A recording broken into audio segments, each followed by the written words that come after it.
I welcome you all on behalf of the University of Melbourne, Australia India Institute, and Dr. Ambedkar International Mission. We appreciate the initiative taken by AII to celebrate India Week on the occasion of Independence Day of India. I wish you happy 75th Independence Day. We are honored to participate in India Week, and we will be presenting a webinar on Dr. Ambedkar.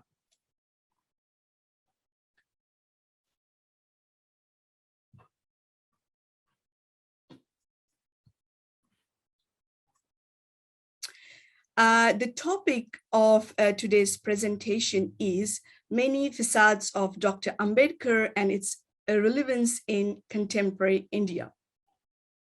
Before we start, I would like to take this opportunity to acknowledge the traditional owner of land on which we gather today, and I pay my respect to their elders, past and emerging. I also extend that respect to Indigenous members who may be present today.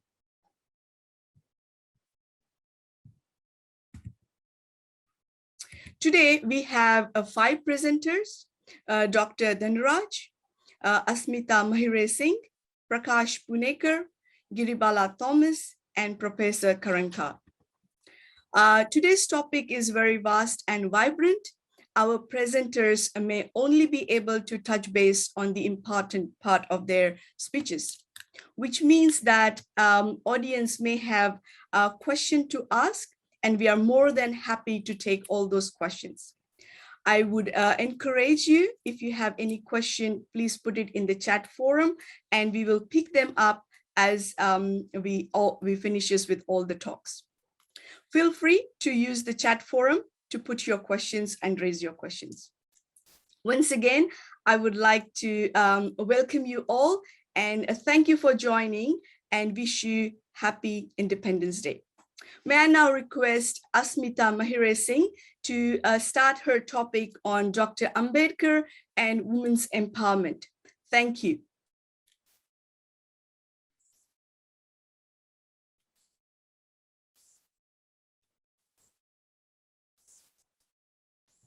Thank you, Rupali. I measure the progress of a community by the degree of progress which women have achieved. A powerful quote and famous quote by Dr. Bhimrao Ambedkar. Good afternoon, everyone. My name is Asmita Mahire Singh, and as a woman, as an Indian woman of the 21st century, it is an honor to have the opportunity to outline Dr. Babasaheb Ambedkar's role and his painstaking efforts in shaping the social and political framework of India, especially in the advancement of women.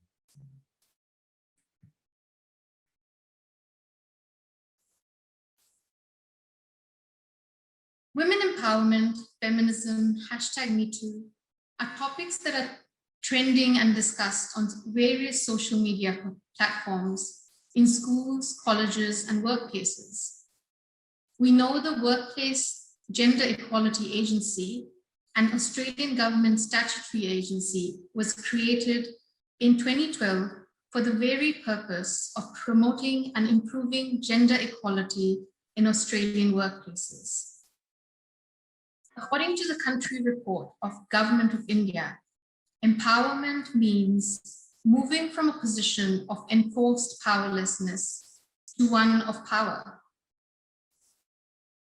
In India, it is believed that women were once observed, once celebrated, and even revered as goddesses. However, society became plagued with religious rituals, customs, and superstitions.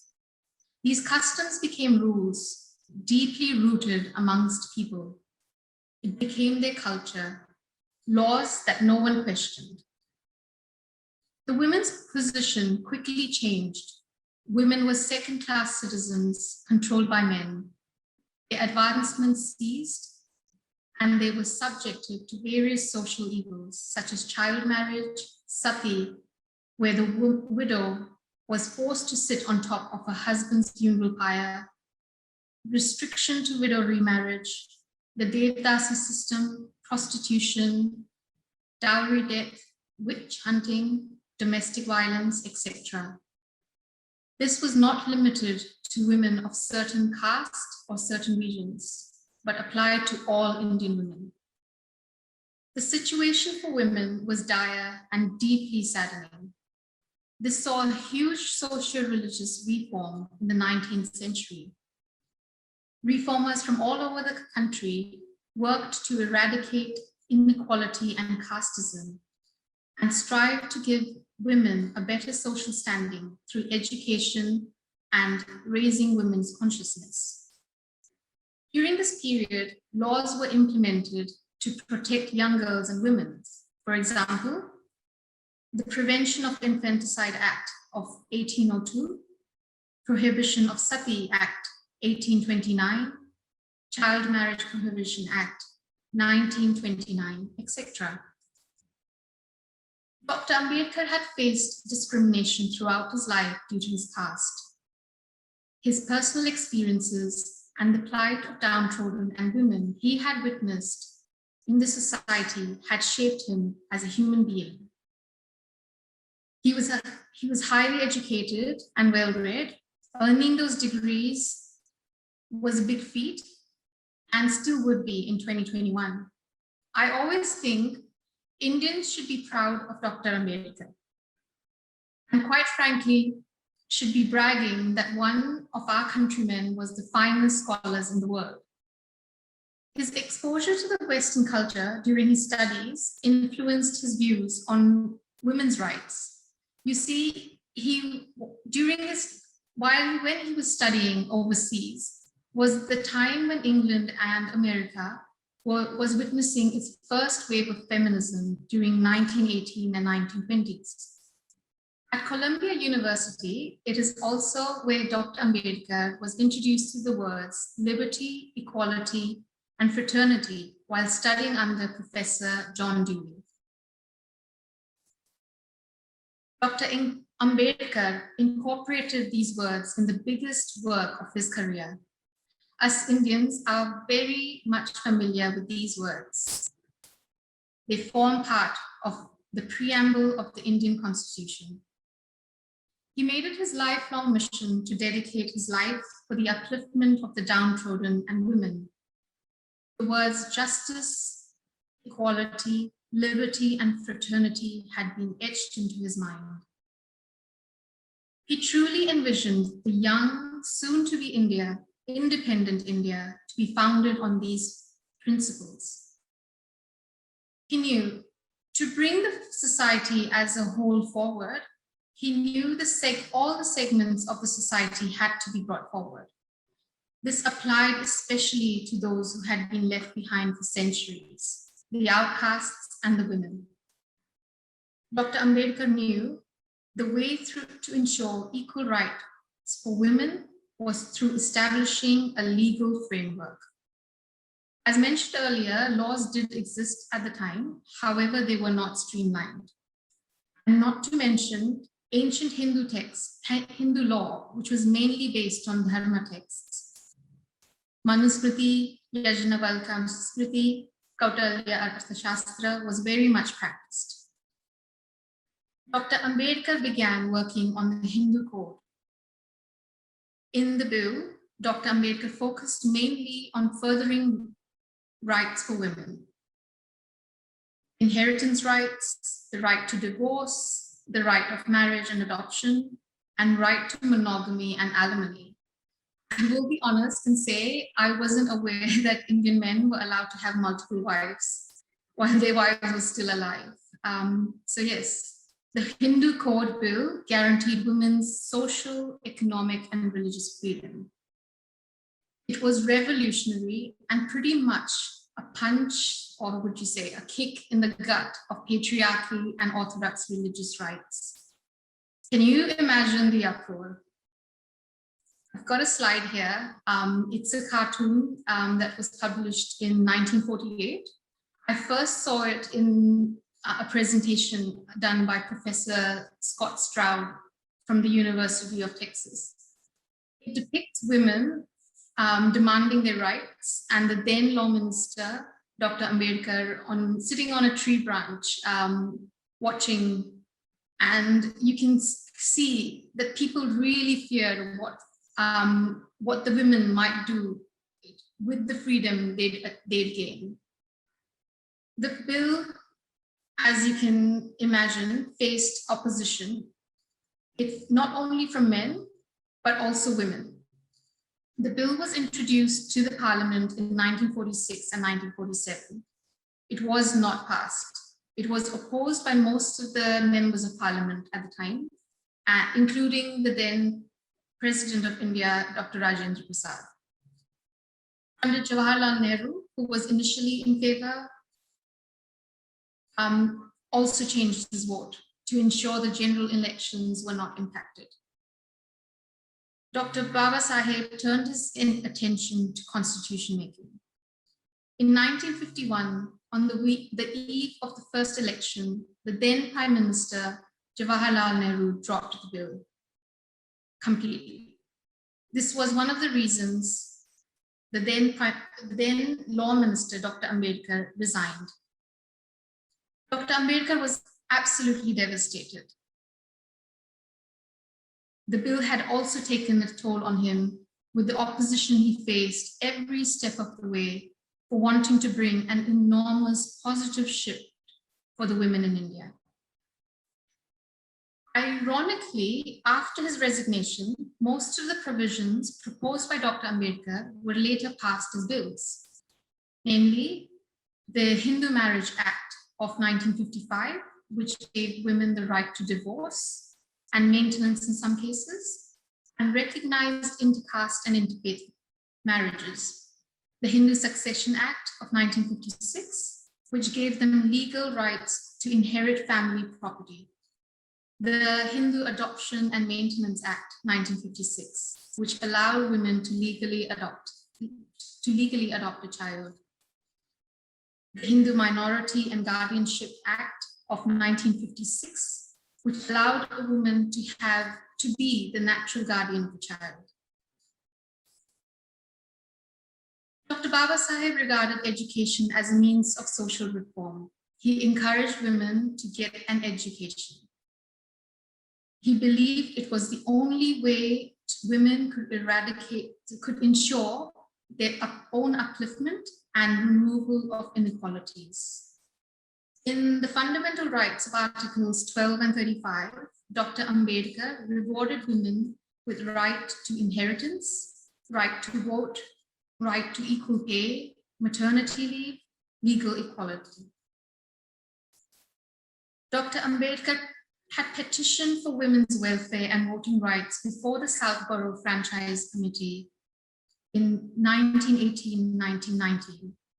The 1919 Government of India Act gave voting rights to women. However, they were qualified. In 1930-32, at the Round Table Conference, Dr. Ambedkar once again pushed for voting rights for all. The Government of India Act, 1935 Act, saw voting rights for all women.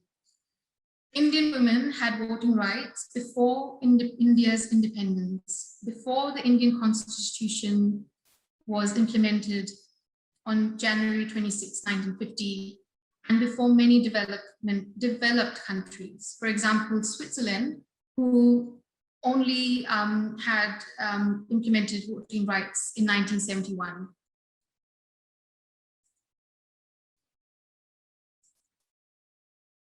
The vision of Dr. Ambedkar about women is explicitly depicted in the Indian Constitution.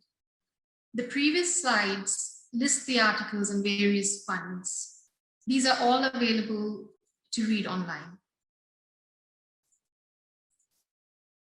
So, what is the relevance of Dr. Ambedkar and his work today? And why is it important for Indians and the world to know about him? Dr. Ambedkar was a crusader for women's rights and social justice. He was ahead of his time. He believed in equality and proportionate representation. He was a feminist in the truest sense. The provisions and rights in place as laws in India have ensured my fellow Indian women and I can break the shackles of patriarchy, pursue our passions, and live life to our fullest potential. So, why then do Indian women and believers of feminism shy away from acknowledging and mentioning Dr. Ambedkar's contributions? I leave the audience to ponder over this question and would like to conclude with a quote. Unity is meaningless without the accompaniment of women. Education is fruitless without educated women. And agitation is incomplete without the strength of women.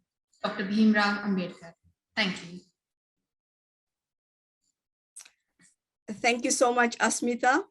Now, I would request Mr. Prakash Punekar, and his topic is going to be Dr. Ambedkar and his contribution to Indian economics. I hand over to Mr. Prakash. Thank you, Rupali and Asmita. It is often said, legends do not talk stories, they create history. So was Dr. Babasaheb Ambedkar, who has made such a history, I believe, which will remain alive forever. Very good afternoon and Jai Bhim to everyone, and wishing you all a very happy 75th India Independence Day for tomorrow. I'm going to open some of the pages from Babasaheb Ambedkar's historic achievements, which is his contributions to the Indian economy, which has been hidden in mainstream media for some reason.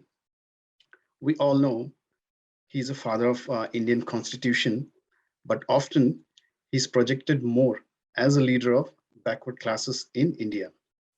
Well, this may be acceptable in case of ordinary citizens, but even high-profile citizens, like the researchers or even the politicians back in India, they too have ignored his contributions to the Indian economics.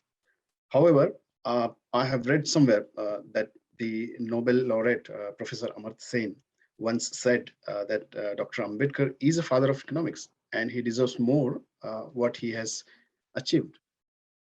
By the way, my name is Prakash Punekar and I come from a city named Chandrapur, which is approximately 150 kilometers away from Nagpur in Maharashtra state of India. Nagpur is a place where Dr. Ambedkar embraced Buddhism on 14th October 1956, and my parents, four parents, were proud followers of Babasaheb and hence embraced Buddhism. Hence, I'm a born Buddhist and a proud member of Ambedkar International Mission, living here since last 6 years. I'd like to thank the organizing committee of Australia India Week, who gave this platform to me and to the audience to eConnect. Well, Babasaheb was an institution who wrote many books. Hence, as part of my talk, I'll try my best to bring out some of the key visionary suggestions he proposed in two of his key books on the economics. He wrote these books during his PhD thesis in Columbia University and London School of Economics. Let me quickly share my screen. Yeah, hope you are able to see my screen. Yes, Prakash. Yep. So that's the first book I'm going to talk, that is Administration and Finance of East India Company. As we all know, the East India Company, when arrived in Indian subcontinents, they arrived as a traders, and eventually they took over the Indian subcontinent and ruled for more than 150 years. They did set up their own administration, their governance, their taxation, the expenditure systems as they established themselves. So in this book, Babasaheb has analyzed and highlighted how the East India Company executed their administrative practices. What were their various sources of revenues, how the revenues were collected and utilized. So I'll give a short brief about the administration, as it is important to understand how Babasaheb derived a governance vision for India. So administration was primarily centralized, and the majority of the members in the administration were, of course, from England. The administration was primarily divided into three categories. The first one is the Court of Proprietors, the Court of Directors, and the Court of Controllers. And they were all elected based on the number of shares each proprietor holds in the East India Company. So Baba Sahib said that the administration was not in favor of people of India. Having such a setup never allowed any Indian representation within the administration due to various reasons. One, of course, could be no Indian might have any shares in East India Company. So hence, the overall control and the consumption of the revenue via taxes and everything went into the pockets of the administrators and not really used in the welfare of Indian people. So literally, the finance and the administration absolutely was sort of like centralized. Having analyzed the overall system, Baba Sahib proposed how the administration should be for a country like India in future, how the taxation should work, etc. So everything he drafted in this book. Being most academically qualified at that time, he was also aware of the benefits of education, and hence he proposed how the expenditure on education should be for any country. For a developing country like India. So that's the vision he drafted as part of his book. And going forward, this analysis and thesis form the basis of setting up of Indian administrative laws, the governance, and the decentralization of financial governance that evolved into central and provincial system, what we call today as central government and state government. Later, there was a second version of this book as well, which further draft the proposed vision for India as evolving country. The book name is The Evolution of Provincial Finance in British India. That is basically a study in the decentralization of the imperial finance. I'll quickly go to my next book, which is called as The Problem of Rupee, Its Origin and Its Solution. Like we said, Baba Sahib wrote many books. His top two books are, the first one is The Buddha and His Dhamma. The second one is The Annihilation of Caste. His third best book is this one, The Problem of Rupee, Its Origin and Its Solution.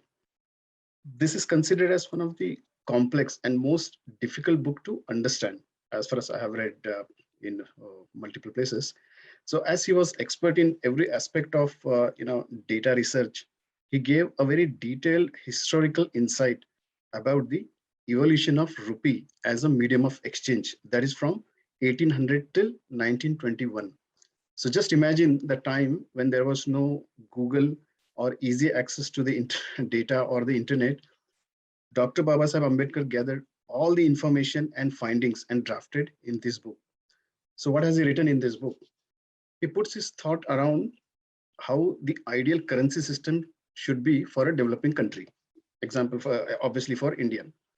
So in this context of proposing the monetary system for India, Baba Sahib had a debate with one of the economists at that time. His name was John Maynard Keynes. There were two ideally topic for their debate. One is the gold standard. The second one was gold exchange standard. Which one would be the ideal currency system for India? That's what the debate was about. In a very, very simple terms, I'll just try to brief what exactly these two standards are, though there are more details available in this book about these standards. Gold standard is a monetary system where country's currency value is directly linked to the price of the gold at a given time. That means a gold coin in circulation is a medium of exchange. More gold a country have, more money the country will have. Similarly, the second one, gold exchange standard, is a monetary system where country's currency, either it could be paper currency or metal currency, the value is directly linked to the exchange rate of the gold between the countries. Basically, this system aims to contribute more towards the international trades. And John Maynard Keynes, he was in favor of gold exchange standard, and Baba Sahib was in favor of gold standard. Let's see why. Dr. Ambedkar studied this matter in depth and commented on whether the gold standard or gold exchange standard would be better to curb the inflation in a country like India. So in his findings about gold exchange standard, he has very well mentioned that excess importance was given to the exchange rate stability rather than the price stability. According to him, the gold exchange standard rate stability will benefit only to the trading class and not to the poorest of the economy. Poorest will be benefit only when there is an internal stability. Ambedkar asked a very relevant question in the debate. What is the purpose of money? That is it how much gold we purchase or how much commodities we purchase out of it? The obvious answer is how much commodities or services we can purchase out of it. So according to Baba Sahib, the currency should be stable in terms of commodity and not in terms of gold. So further, he also analyzed how the centralized fund management system should work for India going forward. So he mentioned that he did not like the idea that the government to manage the flow of the currency in the country. He was afraid that the government will not be able to manage it properly, and it can lead to some instability when it comes to currency value. So he was strongly kind of like opposing government managing the currency system.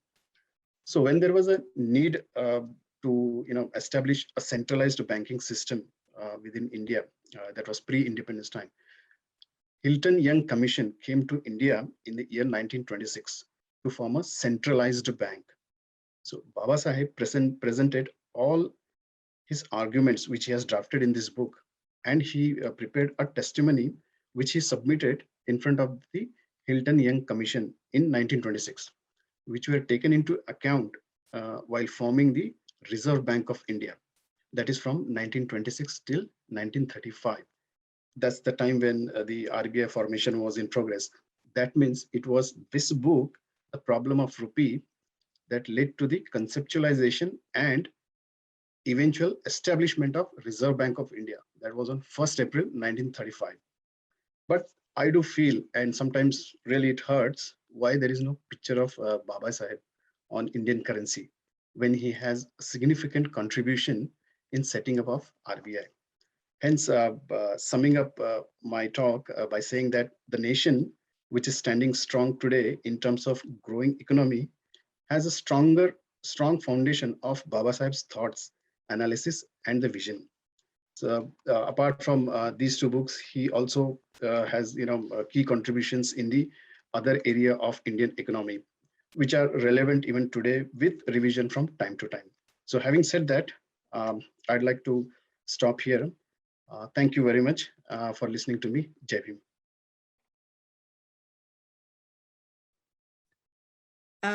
Thank you, Prakashji.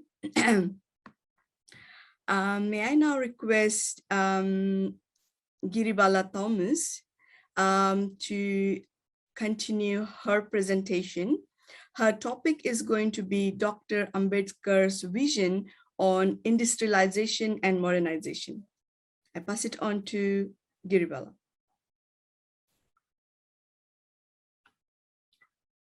Thank you, Rupali, and hello, everyone. Happy Independence Day to everyone. I am Giribala. Are you all able to see my slides? Not yet, Giribala. We can't see your slides yet. Can you share, please? Yep, now we are able to see them. Great, thank you.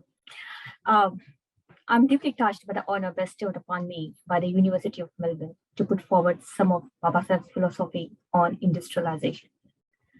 Dr. Ambedkar's life, politics, legal, and social writings are very, very fascinating.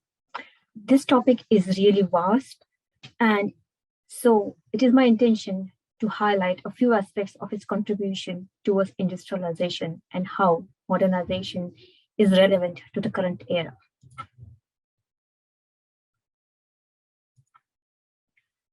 Let's talk about the contents that we'll be covering today. It's definitely what is industrialization, what are the benefits, what are the issues, and what is modernization in terms of Baba Sahib Ambedkar. What is industrialization and why is industrialization necessary? What is the correlation to modernization? It is a transformation of a society from agrarian to a manufacturing or an industrial economy. This process has improved productivity and has allowed for mass production, which in return has improved standards of living.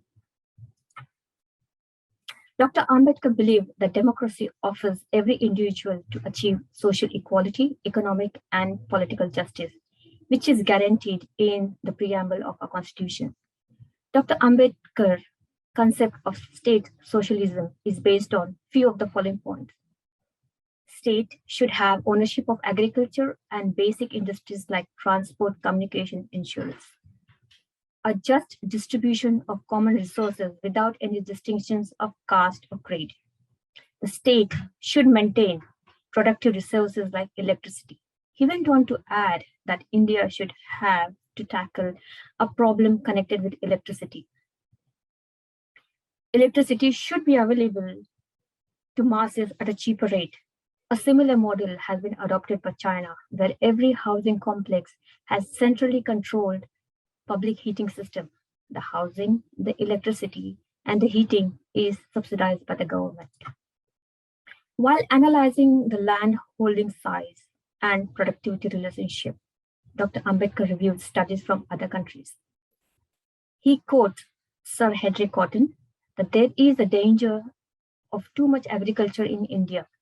The reason being that the agricultural population is large compared to the proportion of cultivation land. This means that a large part of agricultural population is surplus and idle. Therefore, shifting people away from agriculture to industrialization is the soundest remedy for the problem of unemployment and also will lead us to a prosperous economy. According to Babasaheb Ambedkar's talks, while addressing conferences at various PowerPoint, he wanted industrialization of India as the surest means to rescue the people from eternal cycle of poverty in which they were caught. According to him, creation of jobs on a large scale produces essential goods for mass consumption. India is a land of abundance, and hence, in Babasaheb's view, using raw materials that are available internally will reduce external dependence and ensure increased safety of labor and ultimately leading to overall economic development. The basic elements required for any industry to start and modernize are water and electricity. Dr. Ambedkar was responsible for the emergence of a definite all India policy with regard to the development of water and electric power resources in India. He was instrumental in evolving multi-purpose approach for water resource development and on the basis of River Valley Basin Project, which is commonly known as Integrated Water Resource Management. In a book, a tribute to Dr. Bhimrao Ramji Ambedkar, Dr. Ambedkar was recognized for his contribution towards the development of water resources while he was in charge of Department of Irrigation and Electric Power during 1942 to 46. Uma Bharti in 2016, who was the minister heading the Ministry of Water Resources, salutes and thanks Dr. Ambedkar for his vision in starting Central Waterways Irrigation and Navigation Commission, which is now commonly known as Central Water Commission. He rightly visualized that only multi-purpose projects can be beneficial in controlling the water, the rivers, and the floods to secure area for irrigation, resulting insurance against famine and providing much needed power, and finally uplifting the living standards of poor. These famous projects, as shown on the screen, were conceived essentially for multi-purpose development with flood control, irrigation, navigation, domestic water supply, hydropower, and for all other purposes. We all know that the Damodar River Valley project and the Hirakund multipurpose projects are the standing monuments in our memory, which have been given by this great visionary. When Dr. Ambedkar took over the labor portfolio in 1942 with electric power as one of his important departments, there was hardly any policy or information base, as Prakash previously mentioned, that there was no information base for production, distribution, and administration of electricity. In 1945, Ambedkar and his department studied the problems and state perspective of electricity generation. This discussion gave rise to the formulation of a new electricity policy, which became the foundation towards electricity development in the country. Dr. Ambedkar knew that industrialization cannot be done without power. Hence, he was of the view that we should produce cheap and adequate power. Baba Sahib wanted to generate power by building dams on rivers. In fact, he laid the foundation of industrialization of India by making plans for multi-purpose river scheme. He set up electricity boards for power generation and distribution. Labor Department under the guidance of Dr. Babasaheb Ambedkar decided to establish Central Technical Power Board, which is for the development and generation of power systems like hydropower and thermal power. Dr. Ambedkar emphasized on the significance and need for the grid system, which is working successfully even today. If today power engineers are going abroad for training and work experience, the credit goes to Dr. Ambedkar again, who, as a leader of labor development, formulated policy to train the best engineers overseas who will engage in actioning the modern methods of industrialization. We all are reaping the benefits of this prosperous economy based on Dr. Ambedkar's vision and philosophy. It can be seen that the life expectancy of people have increased by approximately 40 years in the last 60 years. The GDP has grown substantially, currently sitting at around 9,000 billion. We can say that the GDP has increased due to various regulations favoring the working population.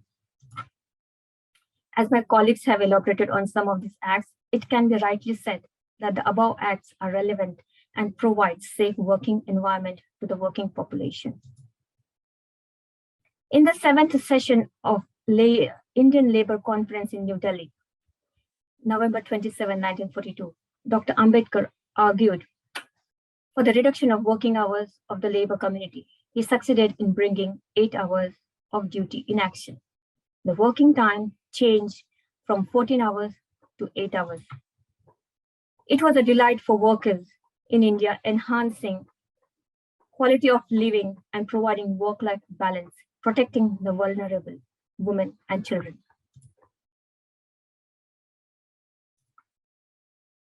The employed labor force was unorganized, unstructured, and unregulated. These were the issues that Babasaheb had to tackle.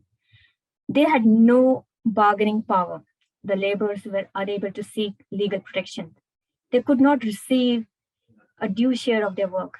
They were suffering from the worst labor conditions and human values. Employers tried to divide and exploit labor. Ambedkar knew the strength and power of unity. In 1936, he established the Independent Labour Party with an objective to fight for the rights of working class. The agenda of IPL was to help everyone, irrespective of being touchable or untouchable, Brahmin or non-Brahmin, Hindu or Muslim. He introduced the Indian Trade Union Amendment Bill 1943 and compelled the employers to acknowledge the same. When we talk of modernization, first thing that comes to our mind is Internet of Things, artificial intelligence, the web. In this context, we're going to talk of tradition and traditional ways. Modernization is a process of adoption of new rules, cultural elements, and technology in the fields of life. The modernization of India lies in the decline of traditional influences in society. In this case, one might expect that traditional social practices such as caste would become weakened every passing day. Have we achieved the dreams of this visionary? Have we succeeded in changing our thoughts and actions to modernize our society? This is for all of us to ponder upon. Thank you, everybody, for your time. Thank you so much, Giribala. That was quite a quite a bit of it in there. So maybe in the question answer session, we can get on to your questions. So, Can I now request Professor Dhanraj to proceed for his talk? His talk is about Dr. Ambedkar and the Constitution of India. Thank you, and pass it on to Dr. Dhanraj.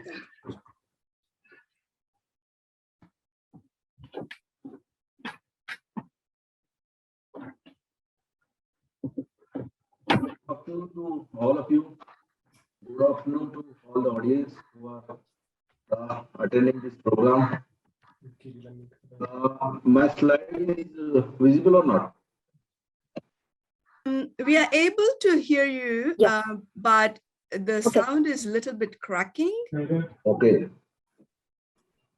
Maybe due to some network issue, but my slide is there or not? We can't see your slides yet. Giri, can I ask you to mute as well?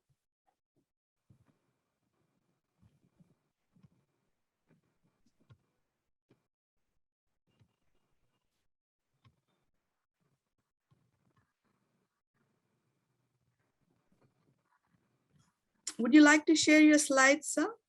Yeah, one second. No problem. Is it there now? Yes, now we can see. Fantastic. Thank you. Yeah. Good afternoon to one and all.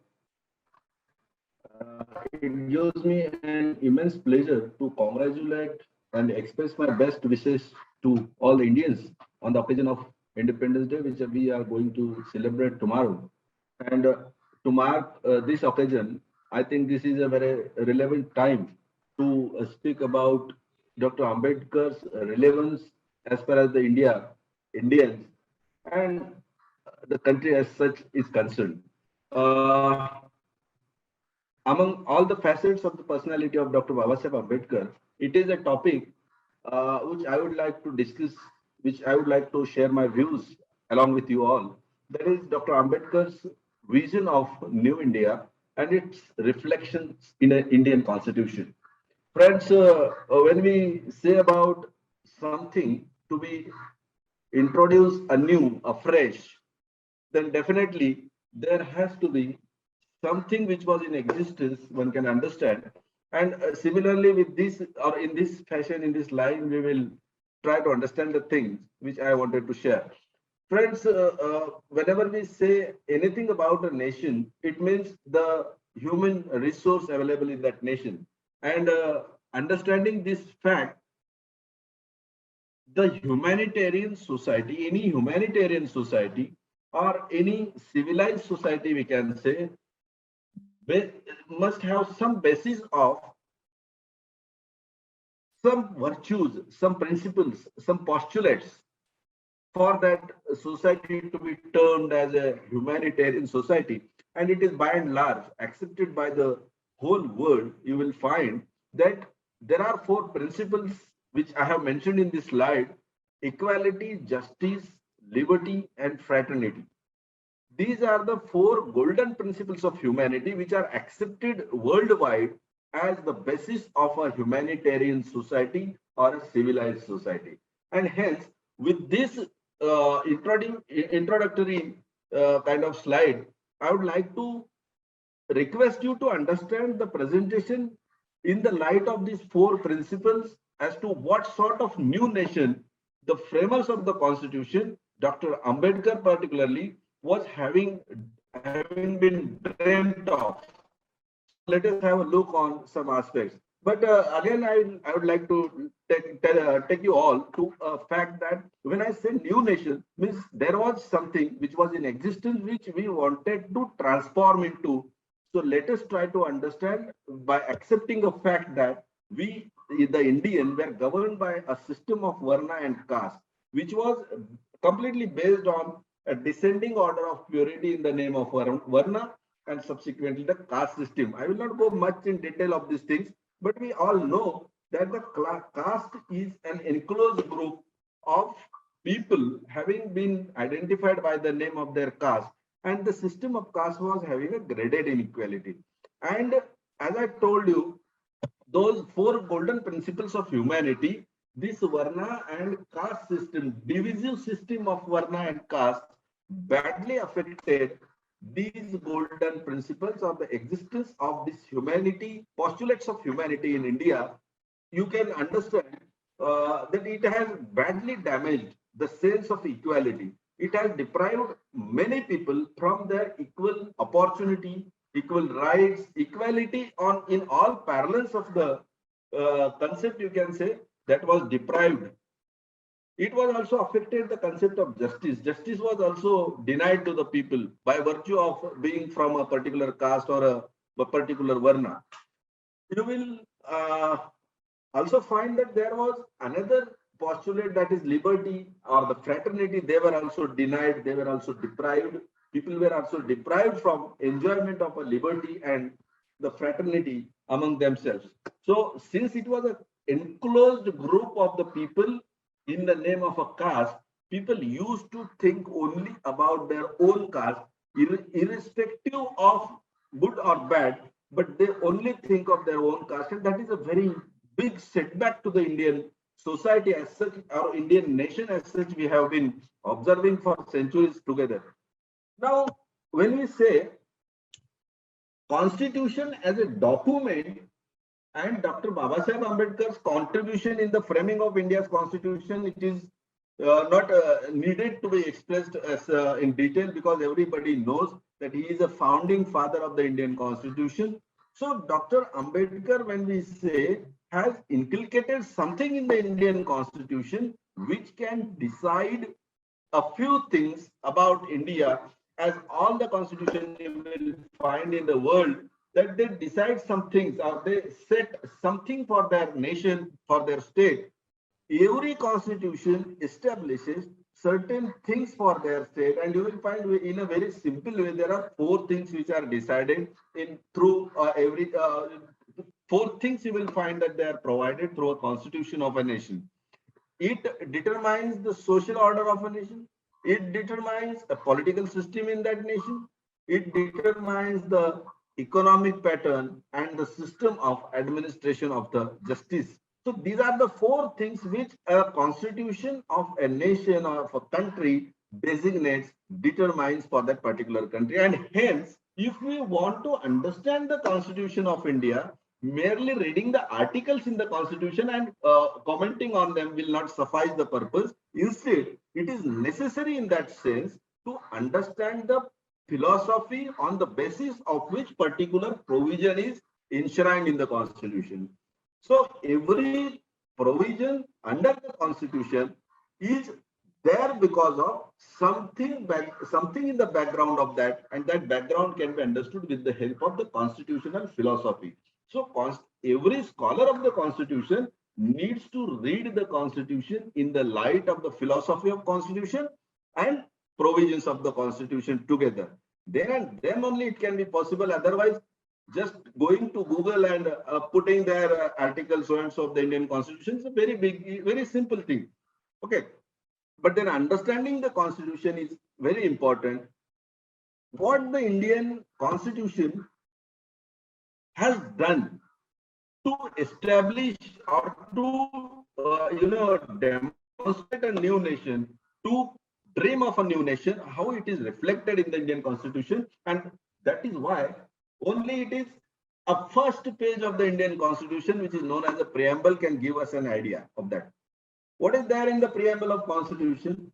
Preamble of the Constitution of India gives us a clear-cut idea as to what sort of nation we wanted to create. And that is why I have termed Dr. Ambedkar's vision of new nation through his constitutional philosophy, or its reflection in the Indian Constitution. So through the preamble itself, we can understand as to what kind of nation we wanted to create. And what was the nature of the nation we wanted to create? What was the nature of the country we wanted to create? So we can have these 5 attributes of that nation we wanted to create, we want to create. We want our nation to be declared as a democratic one, democratic country. We want our country to be known as a republic. We want our country to be known as a sovereign. We want to know our country to be socialist and secular. So these 5 attributes of an Indian state is a historical moment in the history. Thousands of years of Indian history, it is an historical moment that is the making of the constitution and declaring ourselves to be democratic, to be republic, to be sovereign, to be socialist and secular. And that's why this is a very essential thing one need to know, that what sort of Indian nation was dreamt of by the framers of the constitution, and these are the 5 attributes. Okay, how this will be achieved? Merely having a geographical area, merely having the big buildings, merely having a, what we can say, the bullet train, having the big airports and all. So this infrastructure, of course, is a need. But then more importantly, the development of the human resource is very important. And that is why, as I told you, the postulates of the humanity, which were to be learned in the form of equality, justice, liberty, and fraternity, which are recognized worldwide, they are assured, they are guaranteed under the preamble itself, you will find. And what kind of equality the preamble of the Constitution guarantees? Equality of status and opportunity.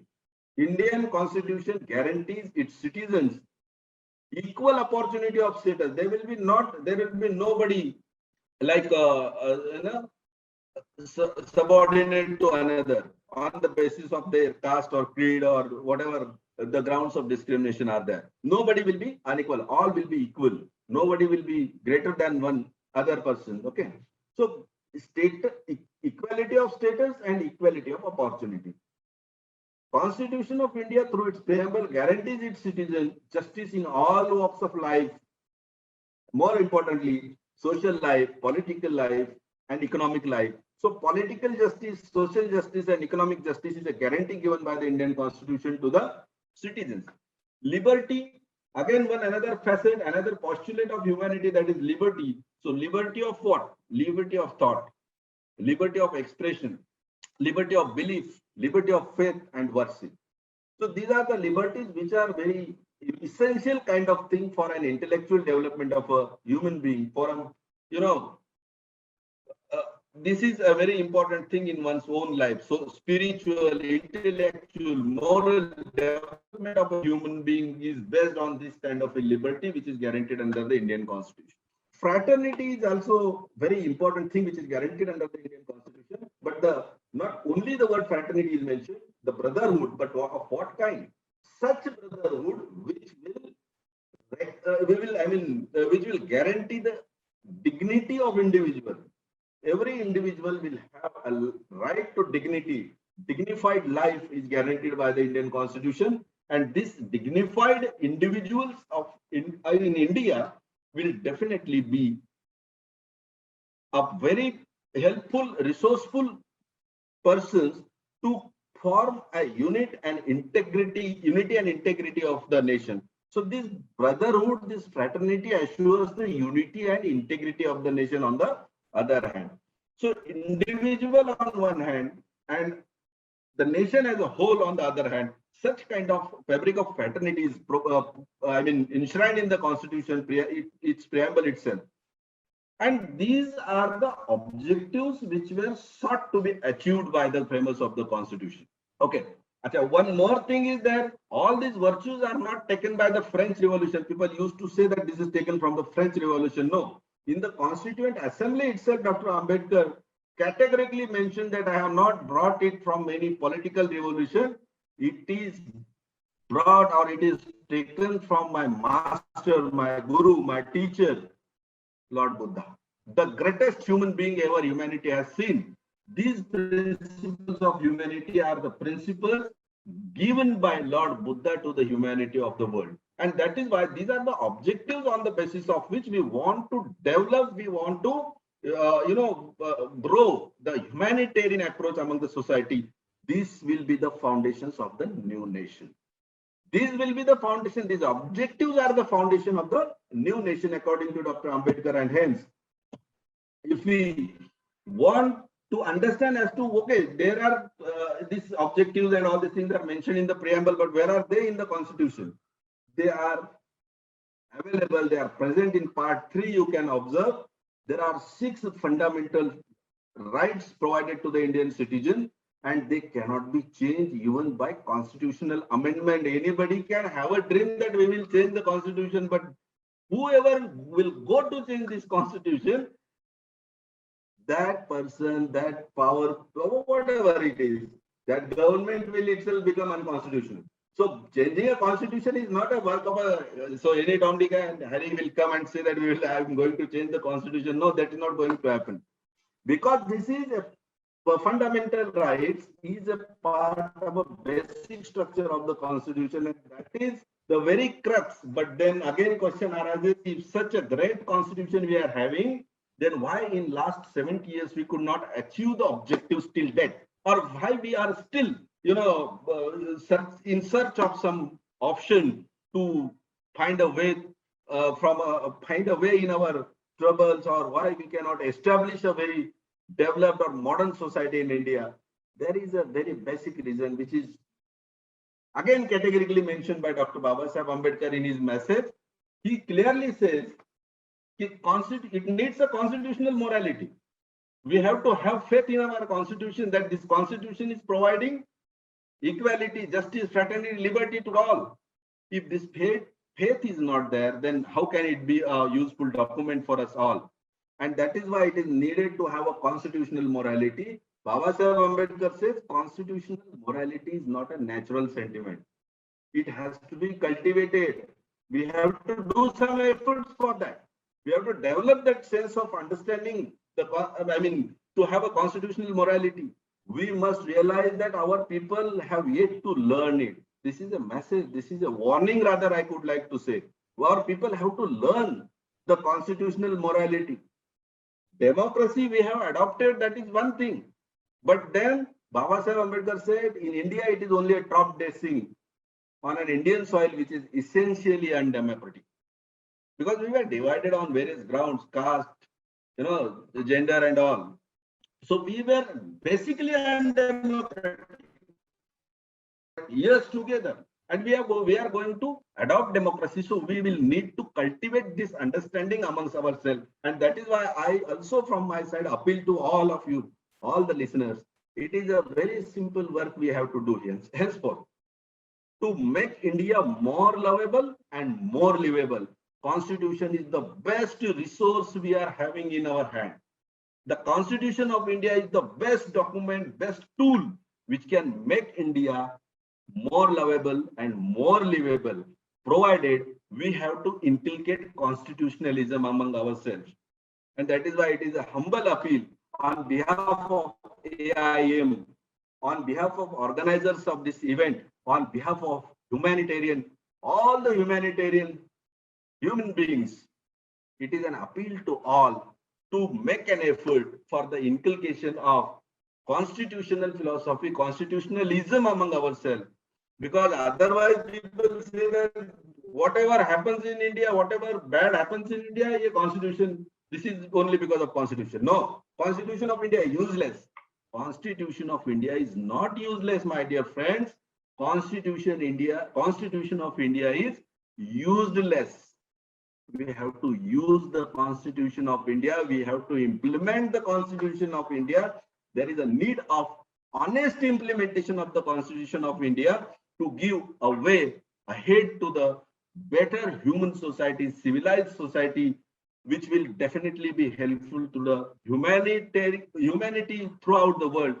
And with these few words, I would like to thank all the organizers for offering me this opportunity. Thank you very much. Jai Bhim.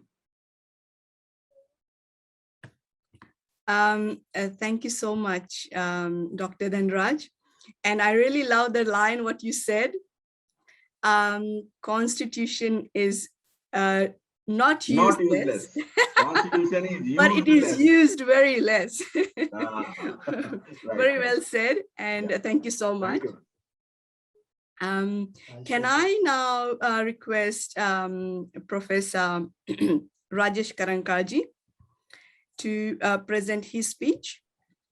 His topic is Dr. Ambedkar's philosophy in contemporary India and its relevance. Thank you so much. I'll pass it on to Dr. Karanka.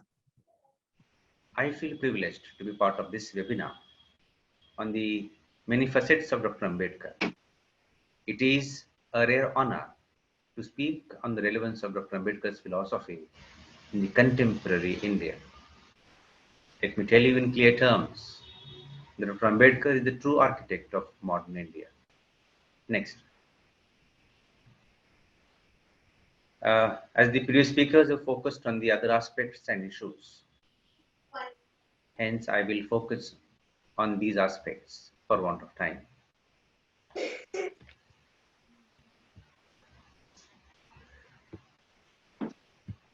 The issues which are related to the mission and the focus of Dr. Ambedkar for making India a modern India, because it was not so at the time of independence.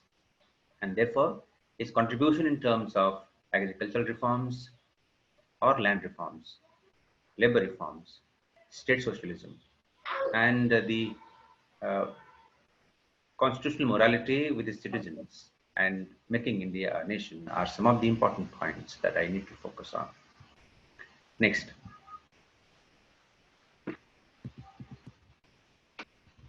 Let's talk about the agricultural reforms, because he mentioned that holding of lands by few people is an acute problem of Indian agriculture, which was variously which has various disadvantages like difficulties in cultivation, utilization and resources of the available land, the increasing cost of harvesting, low productivity, inadequate income, and low standards of living.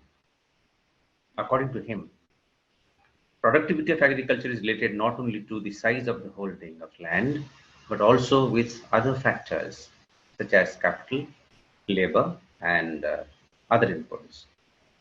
Therefore, if capital or labor are not available in adequate quantity and quality, then even a large size of land cannot be affordable. On the other hand, a small size land becomes productive if if these factors that I've just now mentioned are available in ample quantity. With this thought, the Land Ceiling Act was passed. The Land Ceiling Act was actually proposed by Dr. Ambedkar, which was passed after the independence. He also mentioned about the slavery and the exploitation of labor bounded under the caste system, and which is extremely bad for economical development, and therefore he fought for its abolition. His other suggestions for solving agricultural problems are worth mentioning. And he said that collective farming should be undertaken.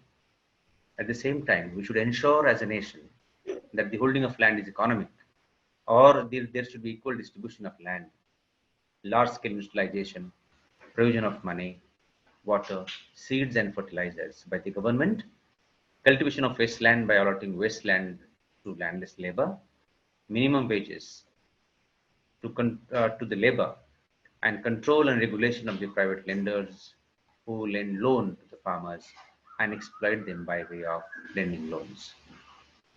Next. We all know that from the day that we have become independent till today, there are certain major problems which are plaguing the Indian nation. And most important of them are poverty, illiteracy, and backwardness of citizens. Now, what are the reasons for the backwardness of citizens? One is landlessness, low ownership of private enterprise, high dependence of wage labor, and high unemployment rate. At the same time, we should not forget that caste discrimination in employment, the government as well as in the market and in other spheres of life is one of the major monsters that Indian society is facing. At the same time, several people face isolation and condemnation by social and religious institutions. Next. I have given you these figures because they show the employment figures in Maharashtra. Maharashtra is considered to be one of the progressive states in India. And if this dismal is the situation in Maharashtra, one can very well understand the conditions of other states which are quite low on many indicators. Next. And therefore, Dr. Ambedkar wanted that the employment situation and the labor satisfaction should be ensured. And therefore, in addition to in addition to the labor industry reforms, he also wanted labor to be happy, because labor is very important for any nation to progress. So in addition to reducing the factory working hours from 14 to 8 hours, he also credited in framing various laws for welfare of women laborers, like Women Labor Welfare, Women and Child Labor Protection Act, and maternity benefit for women. Due to his untiring efforts, National Employment Agency came into being. Dr. Ambedkar also enacted the Employees State Insurance Scheme for providing workers with medical care, compensation for injuries, and insurance. Dr. Ambedkar was instrumental in enacting the Coal Mine Safety or Stowing Amendment Bill for the benefit of the mine workers in 1944. But while he was in the Viceroy's Council as a Labour Minister, he brought the Mica Mines Labour Welfare Fund, which helped workers with housing, water supply, education, entertainment, and cooperative arrangements. Besides this, he also is credited to introduce various welfare initiatives for workers, such as providing them with DNS allowance, leave benefit to peace workers, labor related funds, and many other. Next.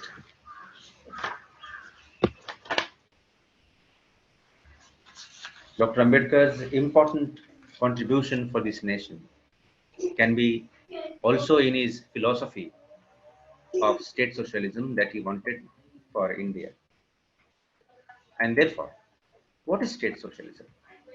State socialism is the not only equal status to each individual, but the representation that each individual gets in the governance of the country. State socialism also indicates one man, one vote. Each and every individual in this country should have a right to vote, and there should be equal representation. So, for the voting pattern is concerned, so one man, one vote was not only enough. He went a step ahead and said that going ahead of this, there should be one vote, one value, which will bring the lost status of human beings. And therefore, his concern for this nation can be seen in his speech, which he delivered before the Constituent Assembly, which is the last speech. And notably, Dr. Ambedkar also goes on to outline certain standards that have to be necessarily adhered to if India is a progressive nation. Now, what emerges from the contents of the speech is the picture of a visionary who was wise enough to warn the country of the pitfalls of taking its independence for granted. The dangers of placing creed over the next. The dangers of placing. No, sir, can you go back, please? Yeah. The dangers of placing creed over the nation is extremely dangerous for any nation. And Dr. Ambedkar said that this would be a very, very dangerous trend, which possibly will lead to Indian nation losing its autonomy again. He says, not only India has once lost her independence, but she lost it by the fidelity and the treachery of some of her own people. And he gave historical examples. So, what makes him anxious? And he says, now, will this history repeat again? It is this thought which fills me with anxiety. I quote him, and he says, this anxiety is deepened by the realization of the fact that in addition to our old enemies in the form of caste and creed, we are going to have many political parties with diverse and opposing political creeds. Now, will Indian place the country above their creed, or will they place creed above the country? Now, look, and even then, we find this trend that people, or there are several sections in the country which tend to put their creed over the nation. And he had asked us, the patriot at heart, Dr. Ambedkar said, I do not know, but this much is certain that if the parties place creed above the country, our independence will be lost forever. This eventuality we must all resolutely guard against. We must be determined to defend our independence with the last drop of blood. The second warning that he gives, and that is extremely also very, very important, he said that we as a nation must stop and abandon the bloody methods of revolution. He says, let me quote him. He says, when there was no way left for the constitutional methods for achieving economic and social objectives, there was a great deal of justification for the unconstitutional methods. But where constitutional methods are open, there can be no justification for these unconstitutional methods, and he calls them the grammar of anarchy. He also warns the nation against hero worship. And he says, there is nothing wrong in being grateful to a great man who have rendered lifelong services to the country. But there are limits to the gratefulness, as has been well said by an Irish patriot. He says, and he cautions us that this caution is far more necessary in the case of India than in case of any other country. Because in India, bhakti, or what we may be called the path of devotion or hero worship, plays a part in its politics unequaled in magnitude by the part it plays in the politics of any other country in the world. Bhakti in religion may be a road to salvation of the soul, but in politics, bhakti is a sure road to degradation and to eventual dictatorship. And hence, he insists, if people, this dissatisfaction of people and this hero worship is to be avoided, one must ensure that there is social democracy and economic equality. Because if there is hero worship, then there cannot be social democracy, because hero worship is contrary to the social democracy. And he says that let's not be content with political democracy only. We must make our political democracy a social democracy. And political democracy cannot last unless there lies at the base of it a social democracy. Because they say that political democracy cannot what does social democracy mean? It means a way of life which recognizes liberty, equality, and fraternity as the principle of life.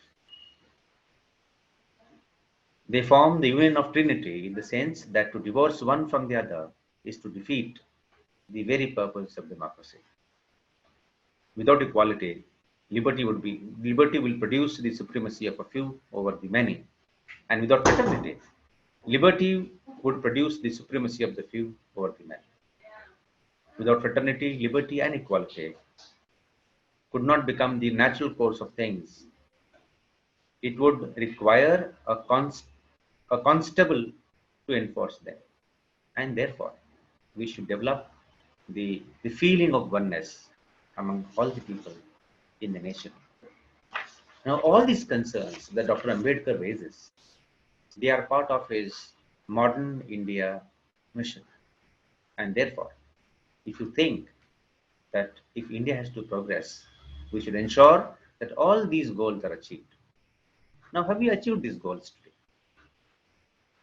This is a simple question that each one of us should ask ourselves. And therefore, till we achieve these goals, Dr. Ambedkar's ideas and philosophy shall continue to be relevant for all of us, even at present times, because I'm sure the answer to the question is negative. We are yet to achieve these goals. And therefore, whatever has gone ahead, scholars who spoke ahead of me on constitution, on economic, the ideas, the philosophy of economic development for this nation, his contribution to the development of entire womanhood in this country, whether they are Dalit women or they are non-Dalit women, because people try to limit Dr. Ambedkar only to the Dalits, but that is not the case. And therefore, it was very well explained in the earlier speech, the contribution of Dr. Ambedkar for the upliftment of women of this entire nation. And also his contribution in the field of industry and labor. All these things are so relevant today, and I'm sure he will give a thought to that. I thank you for this opportunity. I thank the organizers for having me here to share with you my views. Thank you very much. Thank you so much, Dr. Karankal. With this positive note, I think we would like to now end this session. Once again, I will take this opportunity to thank you, the University of Melbourne, Australia India Institute, and all the participants from Dr. Ambedkar International Mission. Thank you so much, guys, and I wish you all 75th Independence Day. Thank you so much.